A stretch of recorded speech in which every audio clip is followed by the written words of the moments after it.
to the stage, and while they're making their way to their seats, I'm going to introduce and welcome our moderator for the evening, Miss Pony Askew.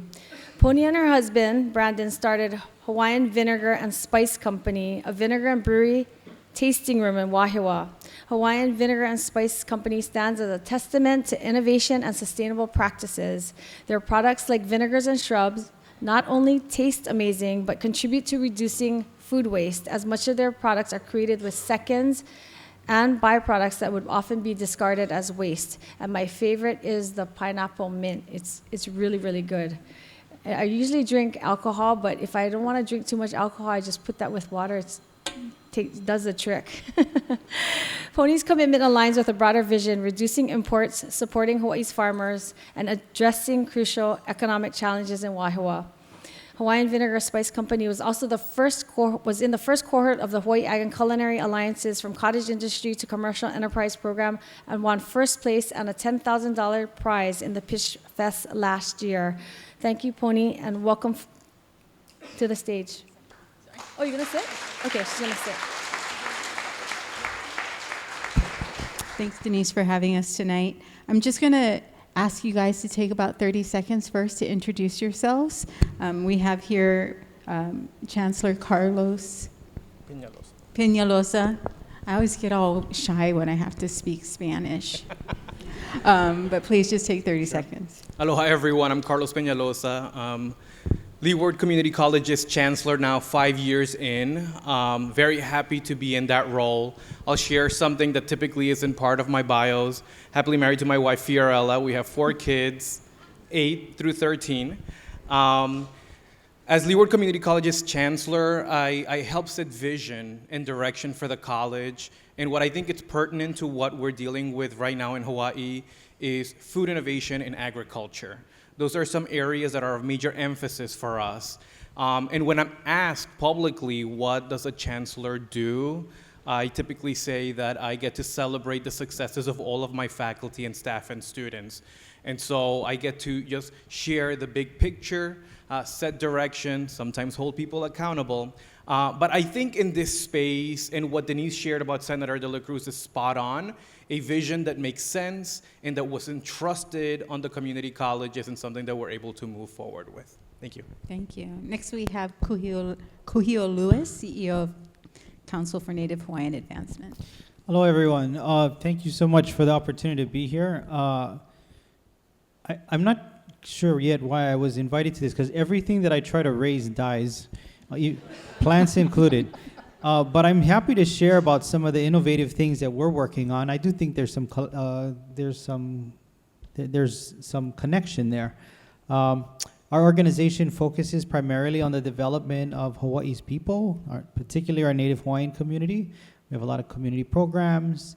We most recently been active on Maui, helping to house our families there. And we also have been very active on the tourism front, and through that launched the Pop-Up Makeke online marketplace, which helps move quite a bit of products, Hawaii-based products, across the world. Anyway, aloha. Mahalo. And then lastly, at the end there, we have Matt Hong, a partner of Banan. Hello, everyone. Matt Hong, one of the co-founders of Banan, and we run a small business here on Oahu that pretty much has little ice cream shops that turn bananas into a dairy-free soft serve. So in case you haven't been to Banan before, we like to tell people, if you know what frozen yogurt is, and you know what smoothie bowls are, if those two had a baby, that baby would probably be Banan. And we've had, we started out the business really with an intent on supporting local and trying to source as much as we can. And, for the first, probably 6 years of business, we were really proud that every banana that we were sourcing was locally grown. I think when I was invited here today, they thought I was going to be some champion of sourcing local and having this blossoming, business that has been growing bananas. But unfortunately, throughout the pandemic, and we can talk about it a little bit more later, our main supplier, Sugarland Farms, which we really heavily relied on, cut back all their Cavendish variety. I can talk to you why. Unfortunately, it's a little bit more difficult to work with some of the other varieties. But that's kind of us in a nutshell and how we tie into agribusiness. And yeah, thanks for having me. I'm going to put you on the spot now that you said Let's that. do it. So local sourcing started as a key component in your business and what you were doing, and your product does not require grade A bananas. And so can you tell us a little bit about how you help farmers, or how you plan to continue to support Hawaii's farmers with buying product that might otherwise be discarded? And then after that, can you talk about how you're going to ensure a consistent supply of bananas from farmers and partnerships? Yeah, so when we were sourcing everything from Sugarland Farms, we were sourcing their B-grade bananas. They're called singles. They're pretty much just like the bananas that don't look all pretty because they're not in like a clump of 5 or 6. So we'll take that because we don't really care. And we can peel them faster when they're singles anyway. We have Sterling over there who's probably peeled, to talk about our impact, I guess, we've peeled over 1 million locally grown bananas throughout our history. It probably is around 700,000+ pounds. And I think Sterling maybe has peeled 50,000, I don't know. You can go ask him after. He's probably going to lie and say it's more. But so the B-grade bananas were pretty much our primary source while we were sourcing from them, and was a great way to utilize these imperfect fruits. And now we still work with some smaller farmers. We worked with Gabe Sachter-Smith, who probably some of you guys know, Banana Gabe, from Hawaii Banana Source. We worked with him since 2017, and he continues to, grow out crop for us. But it comes with its fair share of issues. There's sometimes huge flushes that he can provide us with, and then it's like no more for the next few months. And so I'm going a little off topic here, but that's definitely one of the things I was really excited about when I was walking around the development center. Was we've been interested in high pressure pasteurization from the beginning of our inception of our business, and it was cool to see kind of the first glance at like maybe people are going to start testing some cool things, and I'll get to eat some local guacamoles and things like that. But it's, we, at this point, to get back to your question, and I'll kind of end it here, is after Sugarland Farms stopped growing Cavendish bananas, and we sourced these Grow Michelle bananas from Gabe, we are still striving to grow that out. But right now, just as a business, and you can only focus on so many things, is really we're just trying to scale to be as big as we can. And then if we can source 20-30% of our supply, that we can grow that pie bigger, and even that bit that we are supporting local grows bigger with us. Yeah, and I think that it's an important part of the conversation is to talk about, because it's great that you're an innovator, right? And it's great that you're driving demand so that we can have the conversation. And without that, we wouldn't be able to have that conversation. So Carlos, I'm going to ask you about our exciting Wahiawa Value-Added Product Development Center. Can you tell us what role the new Product Development Center will play in supporting entrepreneurs and businesses looking to create value-added agricultural products? And then how does the center foster collaboration between students, faculty, and the local farming community to drive innovation in this field? Lengthy question, thank you. So I think Denise stole a little bit of the thunder on my value-added product development center, and I take ownership of it because, through Leeward. But it's this amazing facility. It's over 33,000 square feet in central Oahu, with some amazing facilities, infrastructure, equipment to help our entrepreneurs build capacity. It is really difficult to take a small business and expect them to invest $100,000, $1 million in equipment for a test run. In Hawaii, we don't have much of these resources available. And so at the Value Added Product Development Center, we have this equipment. We'll continue growing with this equipment and help our entrepreneurs, not just with the resources, but also the know-how. Having food scientists on board, having that connection between faculty, the staff, the researchers, so that we can take some off-grade product, make some amazing materials out of them. Grant Very was just suggesting squeezing some very important nutrients out of some off-grade crop developing an economy out of it. That's the critical value. And so envision having a big test space, a sandbox where you can develop that product, you can enhance it, you can strengthen it, and then work in the economies of it. We are trying to facilitate a value-added economy. So not getting those pretty bananas, but getting the ugly bananas that taste probably even better, and getting a really good product out of it.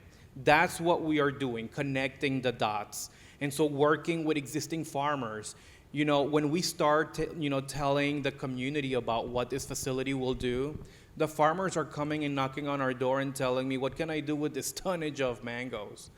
Well, we're gonna find that local entrepreneur that will help do something with those mangoes rather than just throwing them back into the ground and getting rid of them, building that agricultural space.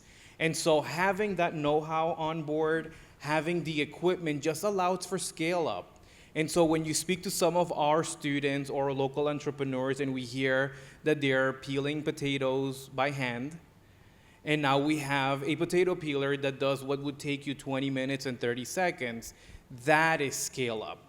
When you're able to automate packaging, automate bottling and not using a funnel, that is scaling up. That is taking our entrepreneurs to that next phase where workforce is going to change.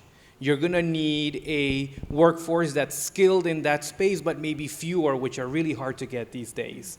And so that facilitated process is what the Value Added Product Development Center is going to bring. And it is opening in a few weeks for us to use it, and then later on for the public to use it. We'll make mango vinegar all day long.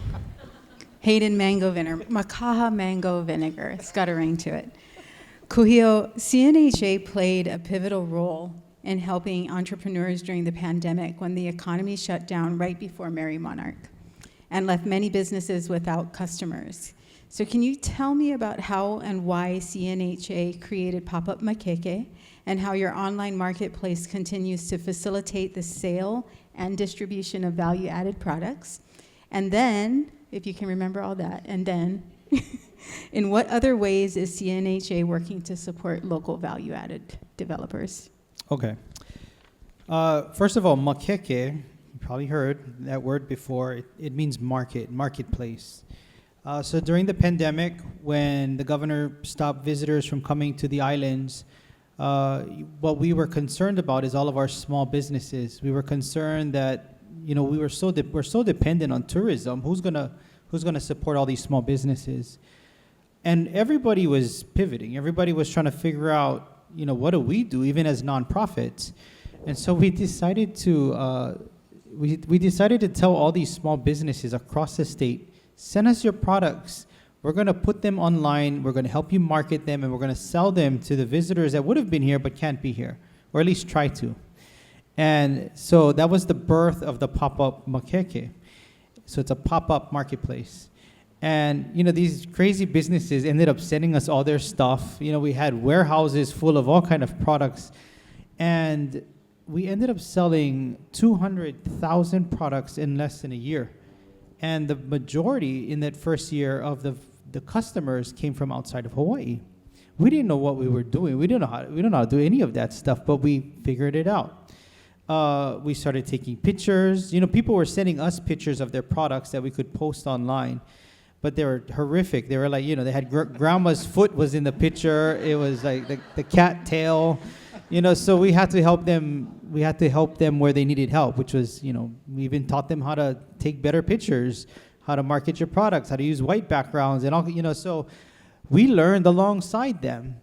And what we found in the process was that bringing all of Hawaii businesses together into one space actually created an economy of its own. When someone came to buy a handbag, they bought an earring, then matched it. So one vendor was actually helping another. So we sold millions and millions of dollars of Hawaii products to all around the world.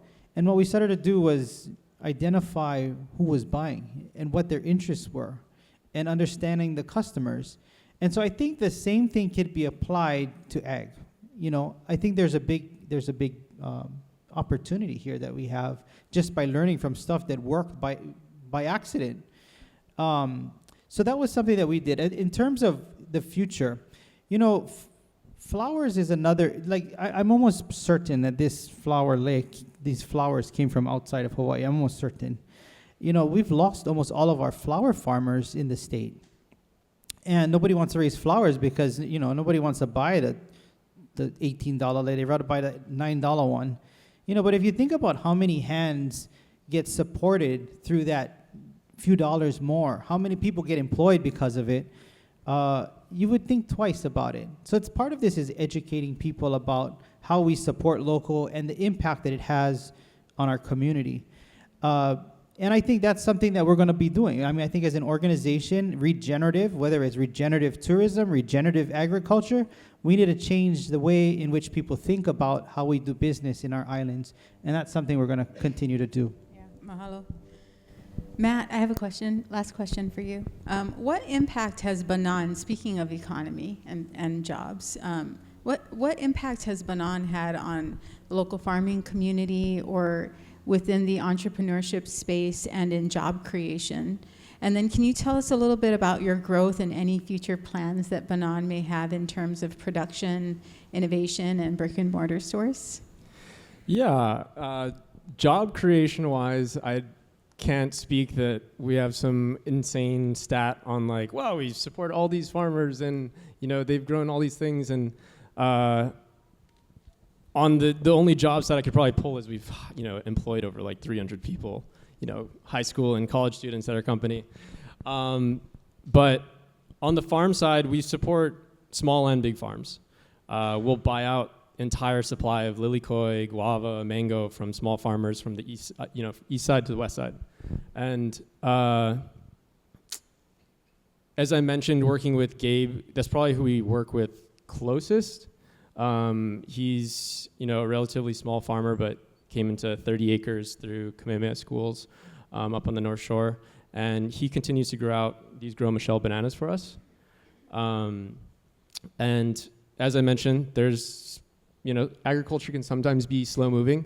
We're also still really interested, if anybody has any leads, to working with some also larger scale farms. We've spoken to Sugarland Farms in the past, and I've all but, you know, love and respect for them because they're entirely what we built our business off of.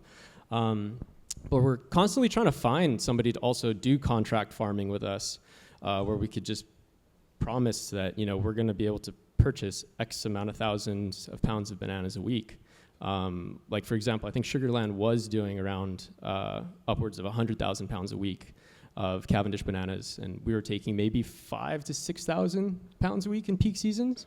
But it's just, we need to find some larger growers that are committed to that. And then beyond that, it's also, as I mentioned with the HPP thing, it's figuring out how are we processing these things and then, you know, creating shelf stability out of them.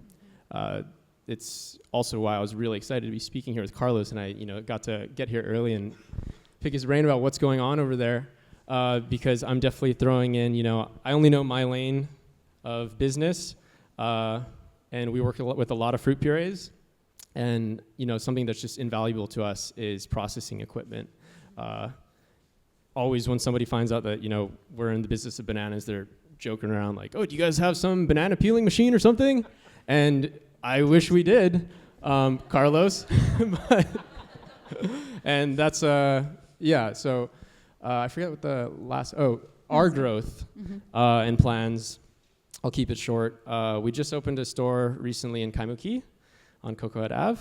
We'll be opening actually our first store outside of Hawaii in California in a few months. And also, a new project of ours is we've created a sister brand. There's a little Chihu cart over there. That's the new brand of ours that is a packaged product. It's pretty much banana on a stick, dipped in chocolate. You can find it at your local Foodland. And we'll be expanding that out, and it's gone so well so far in Oahu that we'll be launching to statewide with Foodland in the next few weeks. And so the HPP machine that he's referencing is going to be a game changer for Hawaii and allowing us to take on a bunch of the mangoes, process it, and then basically allows us to preserve it for a long period of time without being refrigerated. So it would be a game changer for anybody, but I needed to define what HPP was. And if you want more information, you can ask Carlos. Carlos, next question for you. What benefits do you anticipate the development center will bring to the local economy and agricultural industry in the long term? And in what ways do you foresee the development center adapting to emerging trends in agriculture? And what role will it play in the evolving landscape of the value-added center? Wow. I know, small kind questions. Okay, so a lot of this has already been shared, but I think that from a capacity building perspective, the milestones of our local entrepreneurs is that they hit a certain point and then we send them to the mainland or we send them internationally because we can't provide or support them locally. The value-added site is going to do this through education, but this site is one of many components within that membership for food and product innovation. That's really critical to mention because we want to increase the number of entrepreneurs. We want to increase the number of entrepreneurs that are using locally grown. We want to build a capacity for local Hawaii brands. And we do that through education, partnerships with K-12, so working with high school students, even younger students, bringing in an additional workforce to develop new products. This landscape is going to change because now we have that eye candy of a site that brings in technology, brings in science, and brings in all that is cool in this space. And so the hyperbaric machine, for example, one of the challenges with local products is the shelf life, whether it's stable enough to make the trip overseas, right? And so by bringing in a piece of equipment that through pressure is able to make its shelf stable significantly longer, can help that price point of the product and can help in its export, can help bridge that economy gap that we have right now. So that is major. Now, speaking about bananas and farming, one of the areas that we have to build more partnerships around, and we take some of the ownership as well, is connecting what the existing farmers are producing with future entrepreneurs, but then also identifying what our existing entrepreneurs need so that we can provide that information to farmers. It is difficult for a farmer to shift what they're growing unless they know that they're gonna have a steady stream of buyers. And so we can provide that leverage. We can work with those existing partners. And I'll go back to the vision that Senator De La Cruz has brought about, which is that we are a component, a critical component, but a component of that larger web of resources so that we can provide everything that our entrepreneurs need so that we could keep them here, so that we could make the best of the local products, so that we could make the best use of local agriculture and grow in both sectors, the value-added space and local agriculture. The facility has the capacity to do a lot of this work, but we can't do it alone, and we require additional partnerships, additional relationships.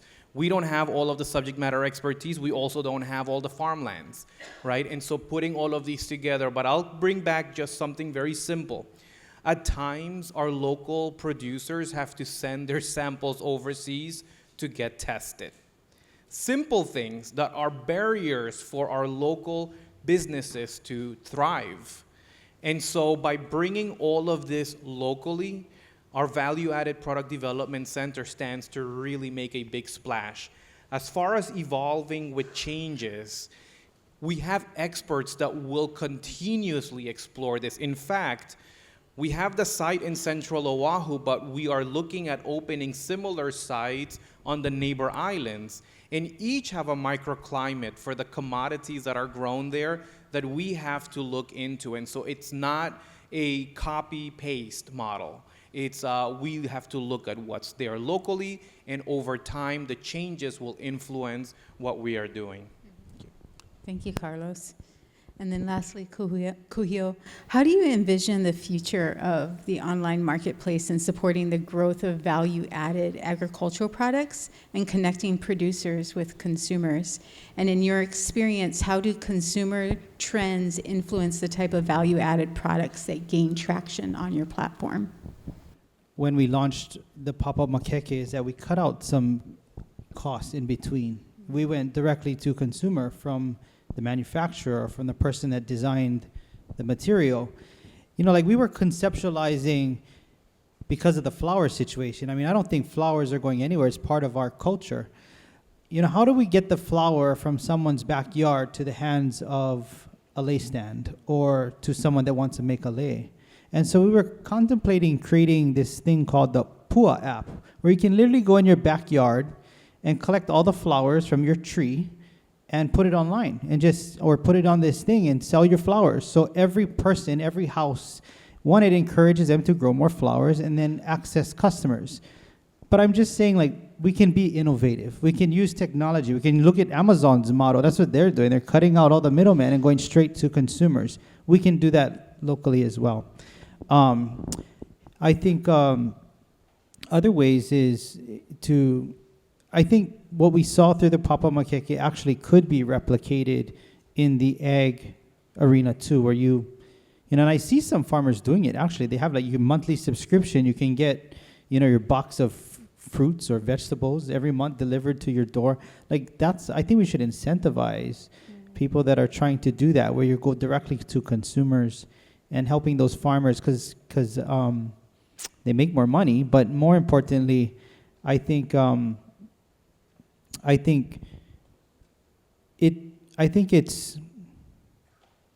it creates a model of regenerative that really needs to be instilled in our behaviors, where you're helping a fellow resident, a fellow farmer.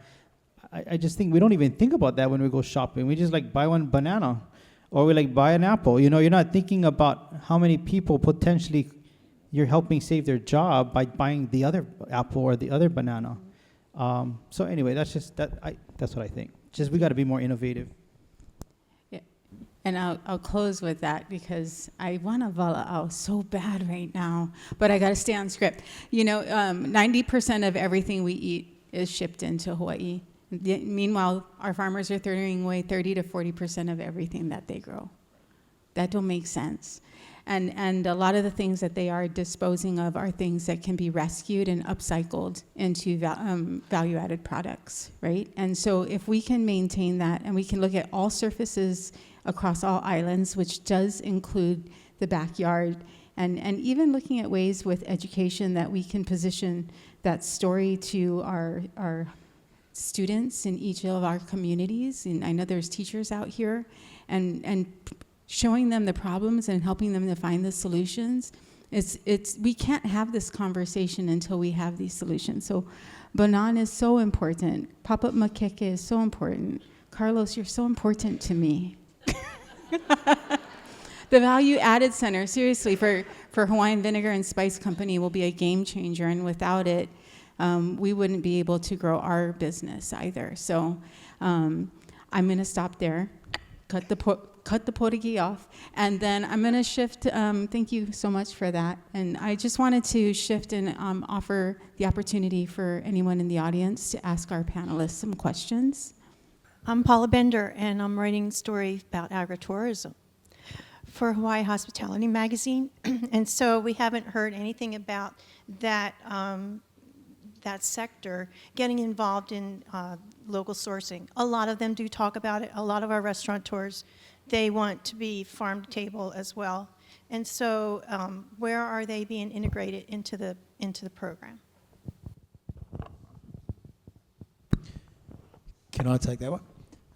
I think that's a great point that you make. There's a proven natural connection between tourism and agriculture. And if you look globally around in regards to the farms that embrace that and provide that opportunity, there's added value for the farms at the farm gate for their own sales, but also then it ties into the tourism market as well, and you've suddenly got this symbiotic relationship. I think it's a great opportunity, and I think Hawaii is an absolute sitter for that type of initiative. Again, it talks about innovation and thinking differently. Yeah, I that sparked a question in my head because I recognize that when you go to the airport, the Department of Agriculture scans your bags to check for fruits when you're going outward, but they don't check it when you come in. I don't recall ever getting scanned on my way coming in. So I'm wondering, like, maybe we need to change it so that we encourage them to take fruits. I don't know what the reason they do that, so that we sell more to our visitors so they can take all of our vegetables, our fruits. Maybe, is there a reason why they do that? Why do they take away our apples and oranges? Good question. Aloha, I'm Wendy. I work up at Hark in Waipahu, and I keep hearing about this Wahiawa Center, and I work in the schools and so. How do I find out more about it? And have you released info that I just haven't seen? Sure thing. So there have been a couple of media releases. The facility is yet to open. We're in final stages, waiting on our certificate of occupancy. We just hired our marketing person to blow this out of the water so that everyone's informed. Right now, the space that the Wahiawa Value Added Center occupies is typically more on the what we would call on the non-credit, more entrepreneurial side, and not as much in the traditional academic pathways, but we are building those. We are working with some schools. In fact, we've been touring quite a bit of teachers and principals and leaders within the Department of Education to get more involvement there and more of that blood flow into this innovation space. And so within the next couple of weeks, you'll start seeing more of that push for communicating because again, we bumped into a couple of delays related to supply chain and change orders and construction, but we're just about there. Any other questions? One? Okay. I wanted to just ask a question about, I've known about the hyperbaric chamber for, 10 years or so.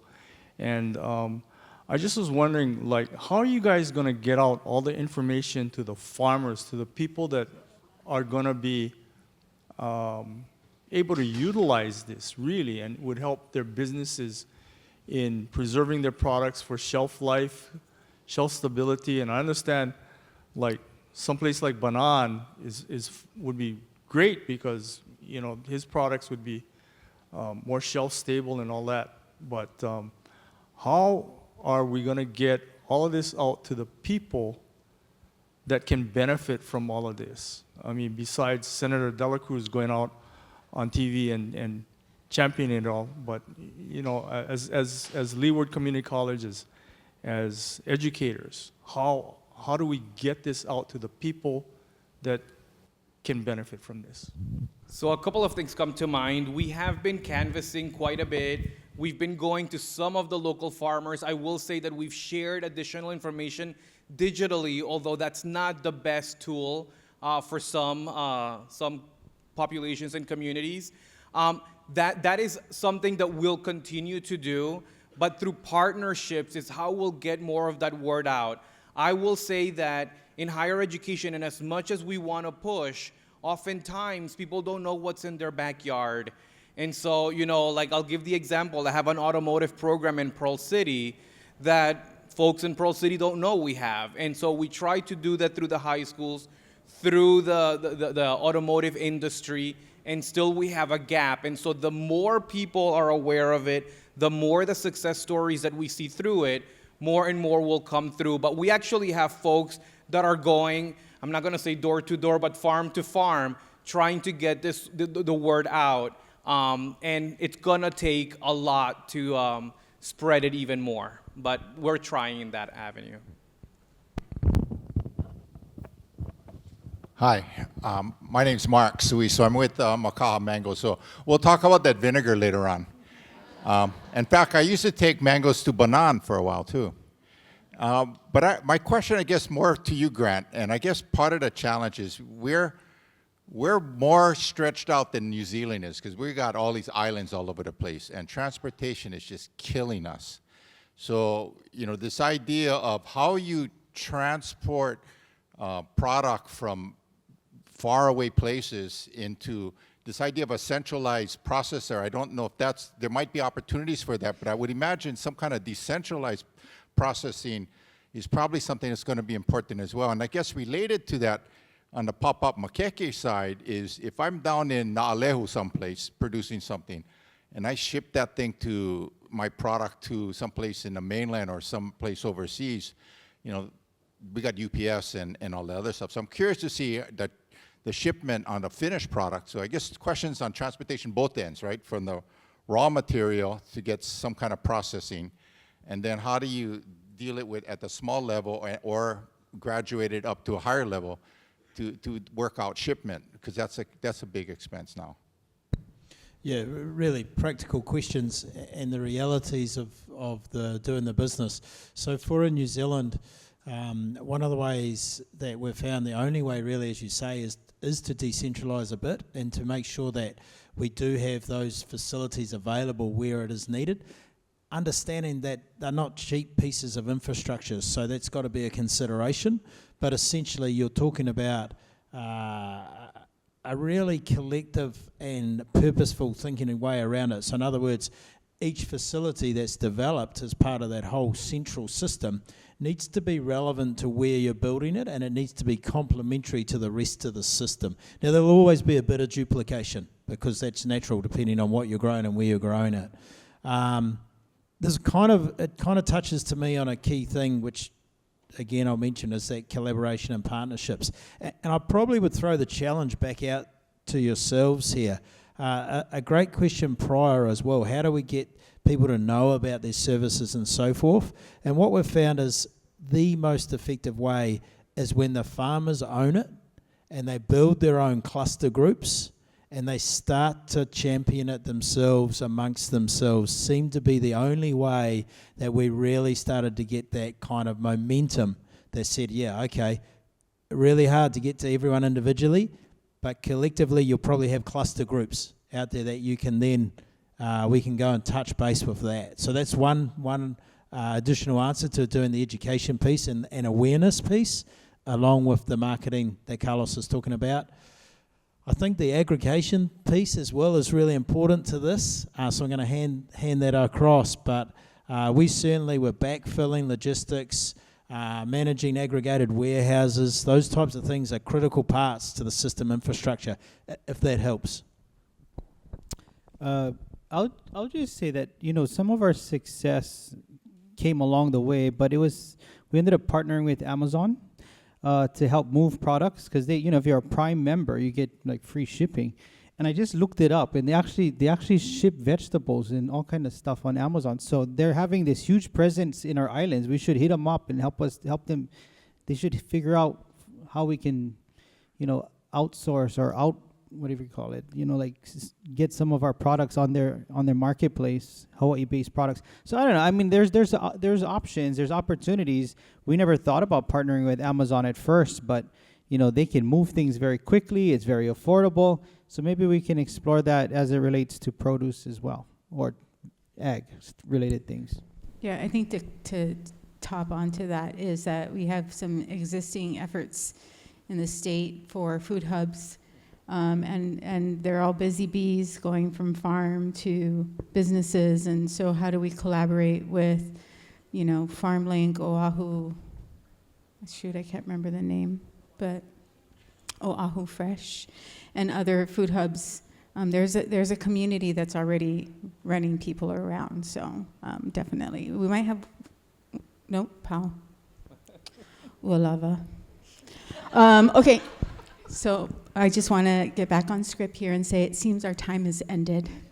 A heartfelt thank you to our esteemed panelists and Mr. Grant Berry for generously sharing their insights with us. We'll all be here throughout the evening, so if you have any questions, feel free to ask us. If you have any further questions or comments, just let us know. And we look forward to meeting you and carrying forward this engaging conversation. Thanks, Denise. Thank you, Pony. And I want to thank our panelists and our keynote speaker again. I also want to thank all of you for joining us tonight and being part of tonight's gathering. We're all looking forward to the eating and drinking portion, and I want to introduce our chefs. we have Colin Hazama from C4 Table, Jason Peel from Namikaze, and Reed Matsumura from, I think it's Reed Matsuura from Straits, and Sean Priester from Ho'okupu Center, all showcasing locally sourced ingredients. I wanted to speak really fast because I did want to talk a little bit about Hawaii Agricultural Foundation. How many of you are Hawaii Ag Foundation teachers that are part of our programs? Only 1, 2, 3, 4? Anyhow, I wanted to mention a program. So this whole value-added movement started a long time ago with some vision that Senator De La Cruz had. But in 2016, Hawaii Agricultural Foundation also started a program called Young Entrepreneurs, and we have Jenny here who runs our program. We have been running this since 2016, and what we do is we teach kids in agriculture and culinary, the business side of the industry. And so this is our, I guess, our almost, how many years is that? 17, 18, 19, 20, 22, 23, 8 years. I'm not good at math, but 8 years into this program. And what we do is we give each class that's interested in this $1,000 in startup funds, and the teachers go through our program and they actually create a product. They create a product using a locally sourced product. So we'll have more on this. April 6th is our showcase. I also wanted to mention, I run another nonprofit, so I run 2 nonprofits. I'm proud of running 2 nonprofits. The other is Hawaii Ag and Culinary Alliance, and that is a parent company of Hawaii Food and Wine Festival, and we started a program last year actually to help Carlos get the word out about his Wahiawa Product Development Center, and since he didn't mention it, I'm going to mention it. It's called From Cottage Industry to Commercial Enterprise. So if any of you are entrepreneurs out there that want to be part of this program, see Kristen. We're starting our 3rd cohort. You will go through their Aina to Makeke program, and you also have some master classes that we will facilitate with our celebrity chefs who talk about their value-added production. So I wanted to talk really fast because that's off script. Anyhow, now I'm going to finish. I want to thank Helene and her staff for making this venue available to us, and also to Ryan Chun, who provided our valet parking complimentary tonight. And Calais Eggs has generously donated to all of you 12 eggs. So thank you to them. You should have all gotten a ticket, and if you didn't, please see someone at the front. Please, again, support local. I don't know if you know, but one of our local egg farmers, Peterson Farms, has just closed. So again, you know, it's regenerative. Please support our friends and our family here. So I want to remind everyone that Eat, Think, Drink was designed to stimulate interest in food and ag issues, and change can only happen if you guys get involved. The Hawaii State Legislature only happens from January through May, and I encourage you guys to learn more. There are a lot of bills happening at the legislature: Farm to School, the aquaculture bills, and the Bucks, which provides EBT cardholders with a 50% discount on fresh foods, and that program requires a state match, and it's really important. So if you folks, if we all want to get ag growing, we really need to be behind these initiatives. So I encourage you to talk to your legislators, talk amongst yourselves, get organized, and help us grow agriculture. So on behalf of the Hawaii Agricultural Foundation, mahalo for joining us. Please enjoy tonight and drive home safely.